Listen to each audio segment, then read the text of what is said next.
Komisioni i ligjeve i dhomës përfaqësuesve pritet të votojë sot akuzat që mund të çojnë në shkarkimin e presidentit Donald Trump. Britania mban zgjedhjet e parakohshme mes pasigurive lidhur me procesin e shkëputjes së vendit nga Bashkimi Evropian. Hetime penale në Itali ndaj ish-ministrit të Brendshëm Matteo Salvini.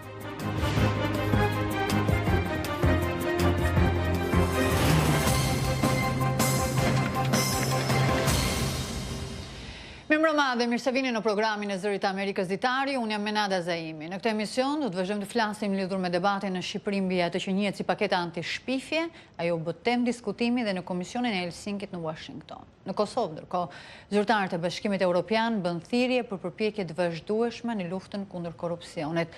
Do të ndiqni edhe një intervistë me drejtorin ekzekutiv për Shqipërinë në Bankën Botërore për vlerësimin e dëmeve dhe ndihmave pas tërmetit të 26 nëntorit.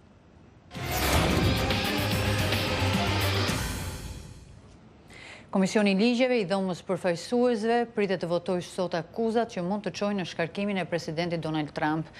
Demokratat, të cilët gëzojnë shumicën në këtë komision dhe në dhomën e përfaqësuesve, kërkojnë ndëshkimin e zotit Trump, që ata thonë se abuzoi me pushtetin. Por republikanët e kritikojnë procesin duke e cilësuar atë si të motivuar politikisht dhe të pabazuar në prova.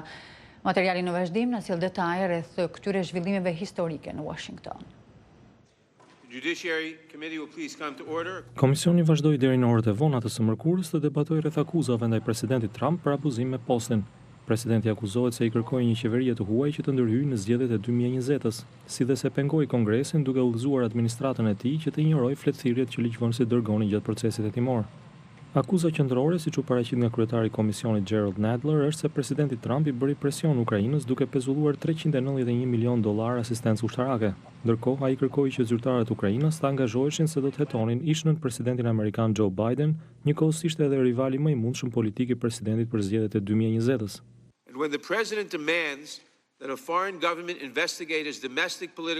Kur presidenti kërkon një qeveri të huaj të hetojë rivalet e tij politik vendor, ai korrupton zgjedhjet tona. Për themeluesit, ky lloj korrupsioni ishte veçanërisht i rrezikshëm. Zgjedhjet e lira dhe të ndershme janë themeli i demokracisë sonë.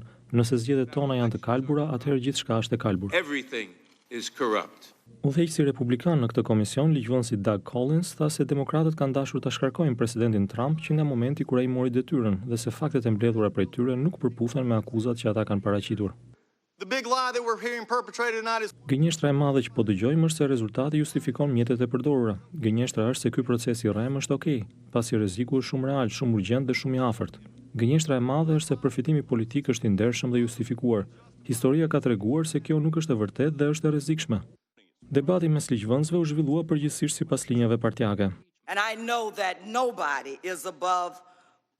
E di se askush nuk është mbi ligjin, por ligji nuk ka asnjë kuptim nëse i akuzuari, qoftë dikush që hyn vjedhurazi në shtëpi apo qoftë presidenti, mund të shkatrojë evidencën, t'u andalojë dëshmitarëve të dëshmojnë dhe të refuzojë haptazi të bashkëpunojnë me hetimin.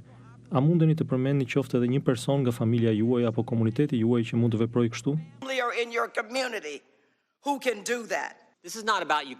Këtu nuk bëhet fjalë për Ukrainën. Faktet që mbështesin presidentin janë: Zelenski tha se nuk ju bë presion. Ukraina sidas nuk kishin dieni në momentin e telefonatës që asistenca ishte pezulluar dhe mbi të gjitha nuk bën asgjë në shkëmbim të lëvrimit të asistencës. Këtu bëhet fjalë për një fakt themelor. Demokratët nuk e kanë pranuar kurrë vullnetin e popullit amerikan.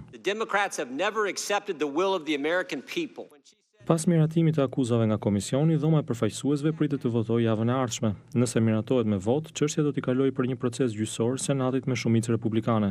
Të mërkurën, kreu i shumicës republikane në Senat, Mitch McConnell, tha se gjyqi do të fillojë muajin e ardhshëm. Një dënim në Senat do të çonte në heqje nga detyrat presidentit Trump.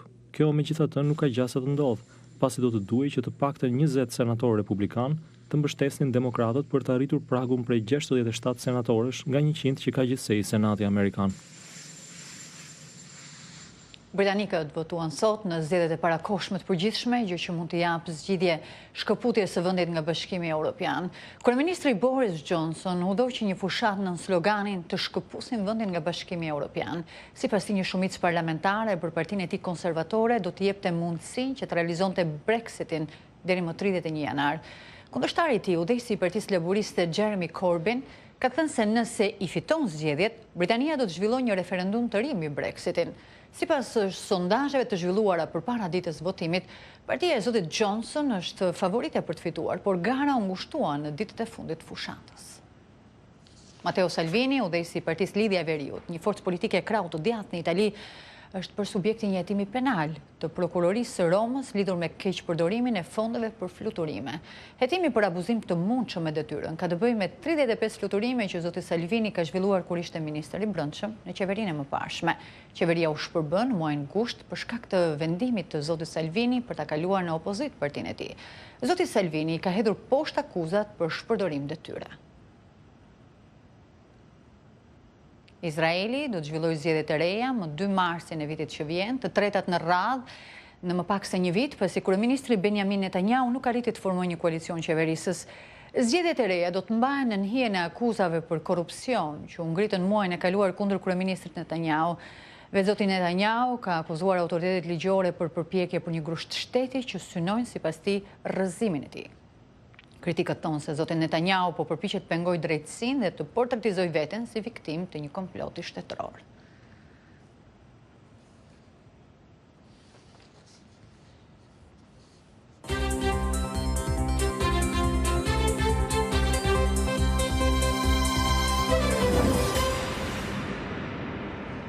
Drejtori ekzekutiv për Shqipërinë në Bankën Botërore, Patricio Pagano, thotë se efektet e tërmetit do të kenë ndikim në ekonominë e vendit në aspektin afatshkurtër, ndërsa ende pritet një vlerësim i dëmeve të shkaktuara nga tërmeti 26 nëntorit në Shqipëri. Zoti Pagano thotë se Banka Botërore është gati të bëjë një lëvrim të shpejtë të 2 huave që kapi një vlerë prej $100 milion dhe që do të përdoren sipas prioriteteve të qeverisë. Kolegja Rudina Dervishi bisedoi me zotin Patricio Pagano në ambientet e Bankës Botërore në Washington. The most devastating earthquake hit Albania. Pas tërmetit shkatrimtar që goditi Shqipërinë, Banka Botërore së bashku me Bashkimin Evropian dhe Kombet e Bashkuara po ndihmojnë në vlerësimin e dëmeve. Keni ende ndonjë shifër kur e presim raportin? When do we expect the report?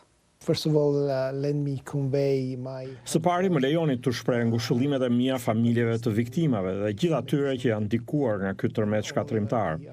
Banka Botërore është aty për të ndihmuar së bashku me organizata të tjera, siç e përmendët me OKB-n dhe Bashkimin Evropian, dhe ndërsa po flasim, ata po punojnë për të vlerësuar kostot e rindërtimit. Nuk kemi ende një shifër, por e presim këtë shumë shpejt. Por ky është vetëm hapi i parë para se të fillojmë të punojmë drejt për drejt në terren. To work directly on the ground. Përveç vlerësimit dhe llogaritjeve të dëmit, si po e ndihmon Banka Botërore qeverinë shqiptare për të më këmbur nga kjo situatë?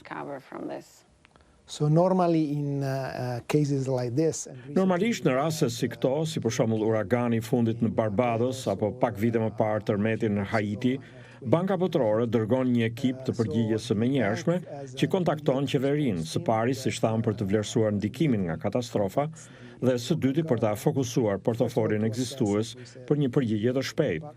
Më pas banka përgatit nisma të tjera për të shënjestruar ato fusha ku është më e rëndësishme ndihma.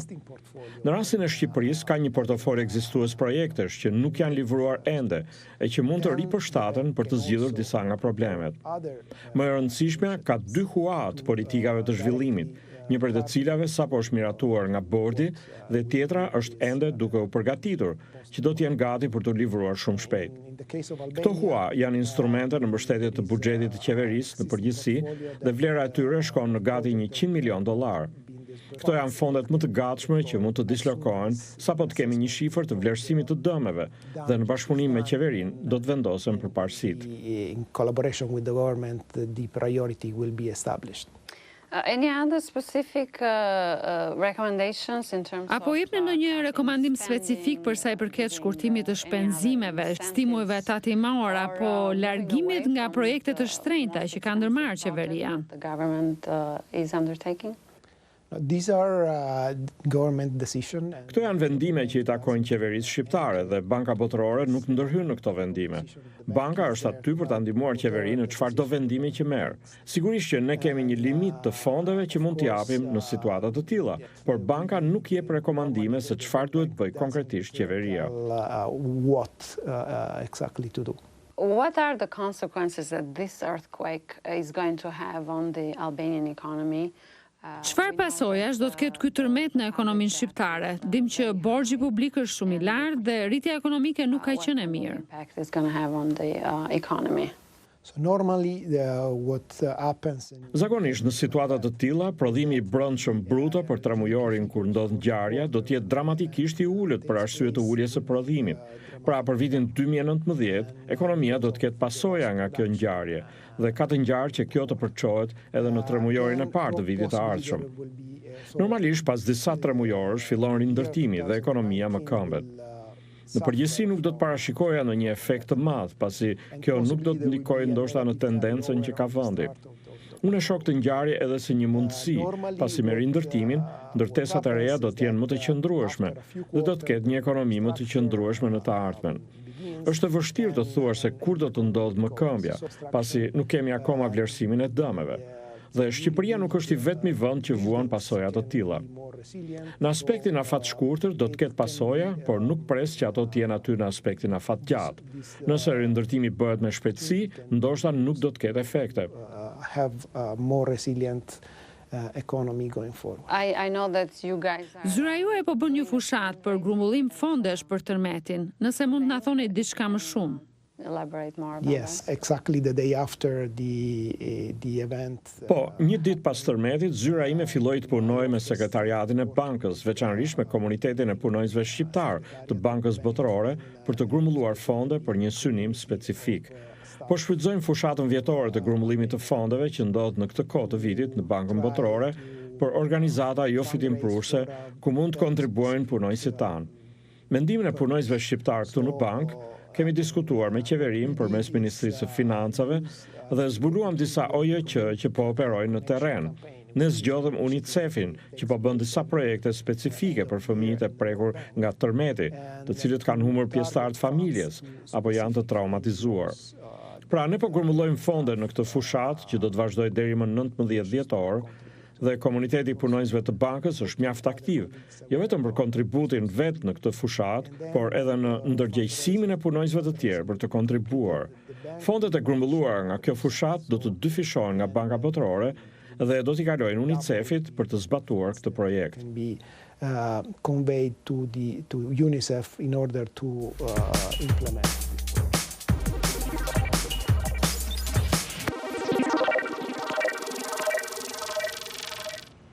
Në Tiranë, Komisioni Parlamentar i Medias vazhdoi sot dëgjesat me pedagogë të Universitetit të Tiranës për projektligjet e paketës antishpifje. Ata u shprehën se projektligjet cënojnë lirinë e medias dhe duhen rrëzuar nga ligjvënësit. Korrespondenti ynë, Liriana Golli, njofton nga Tirana. Komisioni Parlamentar i Medias dhe Edukimit vazhdoi edhe sot dëgjesat me pedagogë të fakulteteve të ndryshme të Universitetit të Tiranës lidhur me projektligjet e mbiquajtura si paketa antishpifje. Edhe ata shprehen shqetësimin se kjo paketë cënon lirinë e shpresë dhe të shtypit në Shqipëri, se duhet rrëzuar si një e tërë sepse në thelb është e pariparueshme. Unë nuk e mendoj se si një ligj mund të bëhet nga 12 deputet kur ka punur gjithë sistemin mediatik të vendit, gjithë organizatat ndërkombëtare që merren me lirinë e mediave, dhe ju të mendoni që përkundër gjithë kësaj të vazhdoni një procedurë për ta përmirësuar, pra mund duket në thelb një paradoks kjo që po bëhet këtu. Deputeti socialist Musa Ulqini tha se procedura e diskutimit të projektligjeve është kushtetuese, ligjore dhe demokratike, duke theksuar se Komisioni Medias dhe Edukimit po fton në dëgjesa të gjithë grupet e interesuara vendase dhe ndërkombëtare dhe po mban shënime me detaje mbi mendimet dhe propozimet e tyre para se të shprehet dhe të vendosë për projektligjet. Kemi ftuar për të dëgjuar të gjitha grupet e interesit, ata që e kundërshtojnë plotësisht, ata që e quajnë projekt fashist, ata që thonë që duhen bërë ndryshime dhe ata që kanë edhe mendim abstenues. Dhe kjo është një gjë shumë e mirë. Kjo nuk është fasad, kjo është një gjë e vërtet, është procedurë demokratike e para. Kemi ftuar këtu edhe ndërkombëtarët që monitorojnë median në Shqipëri. Kemi ftuar këtu edhe institucionet që kanë përgjegjësi për këtë punë. Kemi ftuar edhe ata që i kanë iniciuar ligjin. Kemi ftu edhe trupen akademike si ju sot. Kemi ftu edhe përfaqësues të shoqatave dhe i kemi dëgjuar gjithë me respekt. Ndërkaq analisti dhe pedagogu i Universitetit të Tiranës Agron Gjekmarka i thotë se rrëzimi i projekt ligjeve të qeverisë ndaj medias është i domosdoshëm, edhe nëse shumica socialiste do të arrijë të kalojë projekt ligjet ndaj medias në parlament, thotë ai, kjo do të jetë diçka e përkohshme sepse ato përmbajnë masa jo demokratike, nxitin autocensurën, mbrojnë qeverinë duke shkelur lirinë e fjalës dhe duke shantazhuar mendimet kritike në Shqipëri. Dje një media prestigjioze europiane siç është Rai 3 e quajti ligji i gojës së mbyllur. Ky është një ligj i cili tenton të kultivojë mes nesh atë që ne kishim harruar, autocensurën. Edhe kjo bëhet sepse një njeri që i ka gjitha pushtetet tani bezdiset edhe nga zukamat, nga kritikat, nga nuancat, nga satira, nga fjala. Dhe ai tenton që ta konsiderojë si një paket ligjore kundër shpifjes, kundër abuzimit me fjalën duke e vrarë fjalën. Përfaqësues të qeverisë janë shprehur se projekt ligjet që kanë hyrë tashmë në procedura parlamentare të njohura si paketa anti-shpifje synojnë të frenojnë lajmet e reme në mediat online, shpifje dhe fyerje të ndryshme dhe të krijohet një regjistër kombëtar i këtyre mediave të reja. Paketa anti-shpifje ka nxitur një debat të gjerë prej afro një viti dhe është korrigjuar disa herë. Përfaqësues ndërkombëtar janë shprehur se ndërkohë janë bërë përmirësime të dukshme, por përsëri është e nevojshme që projekt ligjet të përmbushin standardet demokratike evropiane të lirisë së shprehjes dhe të medias. Për Zërin e Amerikës, Iliriana Golli, Tiranë. Paketa anti-shpifje që kanë ngjallur debat në Shqipëri dhe reagime nga organizata ndërkombëtare u bë temë diskutimi dhe në Komisionin e Helsinkit në Washington, ditën e mërkurë. Në kushtet kur Shqipëria merr kryesinë e radhës OSBE-s në muajin janar, këshilltari i Komisionit të Helsinkit Bob Hand shprehu nevojën për një autoritet moral dhe nën këtë frym tha se një vullnet për të marrë parasysh kritikat ndaj paketës anti-shpifje do të jetë tregues. Kolegja Keida Kostreci ndoqi diskutimin. Në diskutimin e Komisionit të Helsinkit me antarë të delegacionit të Shqipërisë në Asamblen Parlamentare të OSBE-s, zoti Hen shtroi pyetjen se si ndikojnë ligjet e paketës anti-shpifje tek besueshmëria e Shqipërisë për të nxitur vende të tjera që të marrin hapa përpara në këtë drejtim. Ditmir Bushati, kryetari i delegacionit të Shqipërisë në Asamblen Parlamentare të OSBE-s dhe deputeti i Partisë Socialiste, tha se e kupton këtë shqetësim. I kuptojmë shqetësimet e shprehura nga shoqëria civile dhe përfaqësuesit e medias. I kemi parë dhe ndjekur kritikat jo vetëm nga OSBE-ja, sepse edhe BE-ja ka shprehur kritik lidhur me këto ligje dhe do të doja të shpreha bindjen time se në fund të këtij procesi një zgjidhje racionale do të triumfojë. Qëndrimi i zotit Bushatit lë të kuptohet se shumica është e hapur për ndryshime, ndërkohë qeveria ka lënë të kuptohet se nuk do të tërhiqet, duke thënë se tashmë çështja ndodhet në parlament. Disa nga ato sfida me të cilat përballet OSBE-ja dhe do t'i duhet të merret Shqipëria si kryetare e saj e radhës, ajo nuk i ka ende të zgjidhura plotësisht vetë, si sistemi zgjedhor, lufta kundër korrupsionit dhe shteti ligjor, si dhe demokratizimi. Një shembull është dhe debati i fundit për paketën anti-shpifje. Zoti Hen tha se çështje si kjo vën në pikpyetje autoritetin moral të Shqipërisë kur trajton çështje të lirisë së medias në vende të tjera. Është problematike për Shqipërinë që t'i ketë këto ligje, por dhe do të jetë e vështirë që Shqipëria të ngrejë zërin për lirinë e shprehjes në ato vende të OSBE-s që kanë më shumë kufizime se Shqipëria në këtë drejtim, i tha i Zërit Amerikës. Zoti Hen shtoi se Shqipëria duhet bëj hapa përpara në këto fusha, nëse si kryetare e OSBE-s do të që të nxjisë se të kërkojë vendeve të tjera të ndërmarrin hapa në një drejtim pozitiv. Kështu që kur e ngrita si çështje në diskutim ishte në kontekstin që janë bërë kritika nga përfaqësuesi i OSBE-s për lirinë e medias, si dhe nga një pjesë e mirë e shoqërisë civile. A ka gjë tjetër që qeveria e Shqipërisë ose antarët e parlamentit mund të bëjnë që këto shqetësime të adresohen në një rishikim të projekt ligjeve, të gjendet një zgjidhje që të ketë më shumë konsensus? Zoti Hen tha se mënyra se si trajtohet kjo çështje mund të përdoret si një shembull pozitiv i angazhimit me shoqërinë civile dhe bashkëpunimit me institucionet e OSBE-s për të marrë rezultatin më të mirë të mundshëm. Shpresoj që ky proces të mos jetë mbyllur, por të jetë në vazhdim e sipër dhe të kemi një zgjidhje të mosmarrveshjeve lidhur me projekt ligjet që ekzistojnë tani. Rudina Hajdari, antare e delegacionit të Shqipërisë nga opozita, ra dakord me shqetësimet e shprehura. duke shprehur shqetësimet për mungesën e vullnetit të qeverisë për kompromis për çështje si reforma zgjedhore dhe paketa e ligjeve anti-shpifje, ajo tha për Zërin e Amerikës.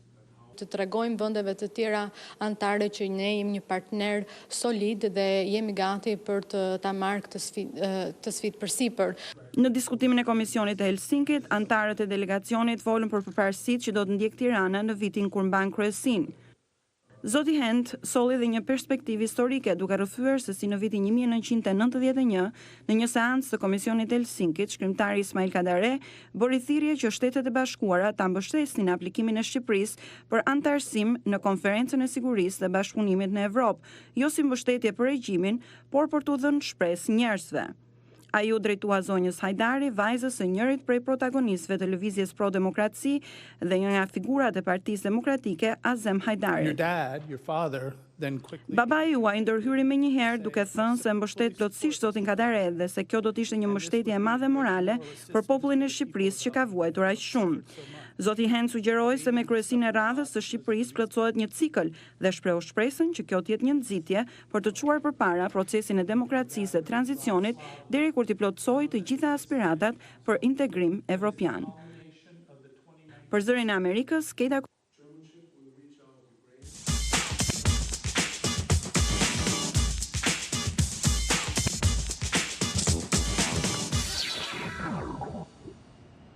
Në Kosovë, zyrtarët e Bashkimit Evropian u bën thirrje sot institucioneve në vend për përpjekje të vazhdueshme në luftën kundër korrupsionit, fenomen që sipas tyre po ndikon jetën e qytetarëve. Këto thirrje u bën në kuadër të konferencës gratë kundër korrupsionit, ku u diskutua përfshirja më e madhe e grave si nevojë në mekanizma për luftimin e korrupsionit. Kjo si një gjinim më pak e prirur që të korruptohet. Mollësisht njofton korrespondenti në Prishtinë, Leonat Sheu. Përfaqësues të Bashkimit Evropian në Prishtinë thanë sot se lufta kundër korrupsionit duhet të jetë e vazhdueshme pasi që kjo dukuri ndikon për çdo ditë në jetën e qytetarëve. Këto thirrje u bën në kuadër të konferencës gratë kundër korrupsionit, marrja parasysh e perspektivave gjinore në angazhimet kundër korrupsionit e organizuar nga Zyra e Bashkimit Evropian dhe Këshilli i Evropës për të trajtuar, siç u tha, dimensionin gjinor të korrupsionit dhe luftën kundër tij. Zëvendës shefi i Zyrës së Bashkimit Evropian në Kosovë, Ricardo Seri, tha se përmes projektit të përbashkët kundër krimit ekonomik, Bashkimi Evropian ka ndihmuar në hartimin e disa ligjeve të rëndësishme në këtë fushë.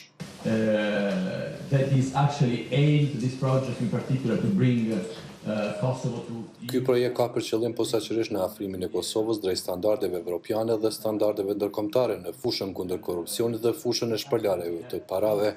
Ne faktikisht kemi ndihmuar institucionet e Kosovës për të miratuar disa ligje që janë të domosdoshme për të pasur mjetet e domosdoshme kundër korrupsionit, si mbrojtja e sinjalizuesve, konfliktit të interesit dhe ligje të tjera të rëndësishme, tha zoti Seri. Ai tha se kontributi i dy gjinive është shumë i rëndësishëm në luftën kundër korrupsionit, duke vënë pas studime të ndryshme sipas të cilave gratë përgjithsisht janë më pak të prira për të përfshirë në korrupsion. But there is maybe also a widespread idea that women are less corrupted than men. Is it true or not? Ekziston ndoshta një ide e përhapur që gratë janë më pak të korruptuara se burrat. A është e vërtetë apo jo? Në përgjithësi, gratë shihen më të hapura apo më të gatshme për të bashkëpunuar sesa meshkujt, dhe gjithë kjo, nëse jeni dakord, mund të na çojnë të mendojmë se gratë janë më pak të prira për korruptim sesa burrat, tha ai. Por drejtori i Agjencisë kundër korrupsionit, Shai Pavolli, tha se statistikat në agjencinë e tij tregojnë që edhe gratë përfshihen në raste të korrupsionit, por më pak se burrat. Ka raste në të cilat femrat janë të involuar në aspektin e shkeljes, qoftë shkeljeve administrative, qoftë shkeljeve penale, por megjithatë edhe femrat nuk janë imun ndaj korrupsionit, edhe ato janë të involuara. Por krahasim me mashkuj është përqindja shumë e vogël. Ai tha se një pjesë e madhe e personelit në Agjencinë kundër korrupsion përbohet nga gratë, por sipas tij sfidë në luftimin e mjaftueshëm të korrupsionit mbetet mungesa e vullnetit politik. Zyrtarët e Bashkimit Evropian thanë se janë duke bërë përpjekje të vazhdueshme që të ndihmojnë institucionet e Kosovës në luftën kundër korrupsionit, por sipas tyre sfidë mbetet edhe bashkëllëku institucional pas zgjedhjeve. Për Zërin e Amerikës, Leonat Sheu, Prishtinë.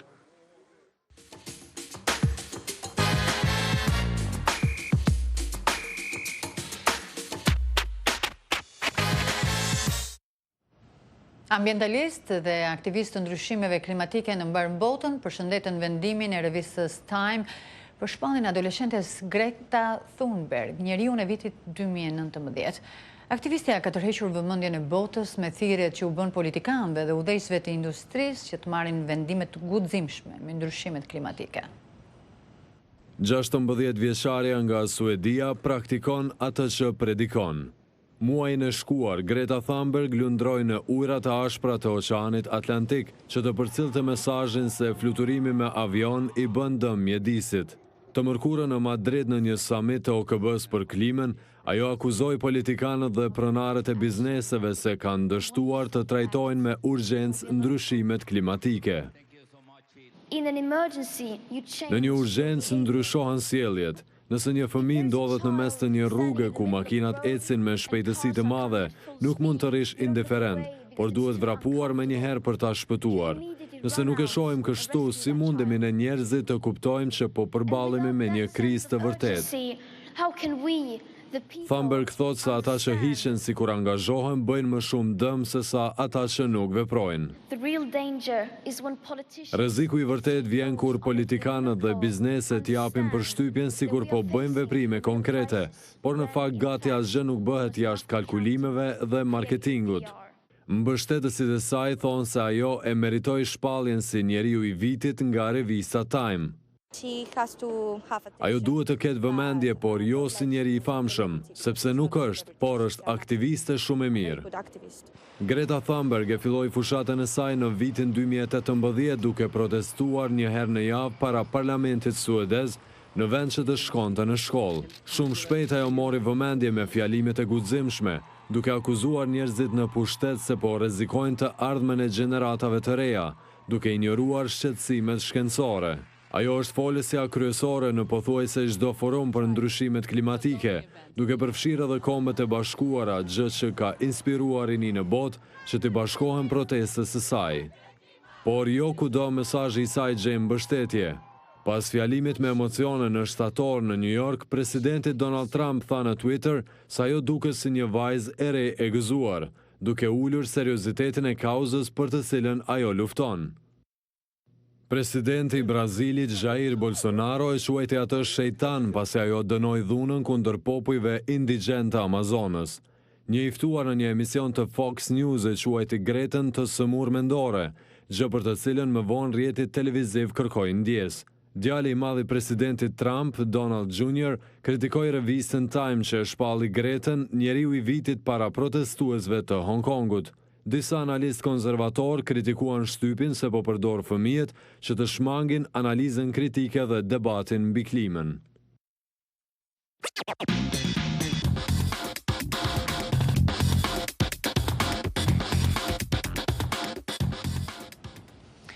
Zyrtarët ushtarak rus njoftuan se një zjarr që shpërtheu në aeroplan mbajtjen e vetme ruse la pas vetëm 2 të plagosur.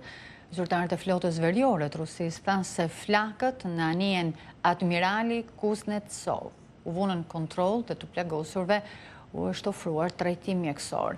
Aeroplan mbajtja ishte ankoruar në Murmansk, në veri të Rusisë, për një riparim në momentin që shpërtheu zjarri pasojë disa saltimeve që po kryeshin sot në mëngjes. Aeroplan mbajtja Admirali Kuznetsov është përdorur në mesdhe për misione ajrore në ruse në Siri. Ky është incidenti i dytë me aeroplan mbajtje në ankoruar për riparime që në prillin e vitit 2018. Të nderuar teleshikues, ishin këto materialet e përgatitura për ditarin e sotëm. Unë ju kujtoj se ditari mund të ndiqet drejt për drejt në faqen tonë të internetit zëriamerikës.com, si dhe në Facebook. Natën e mirë.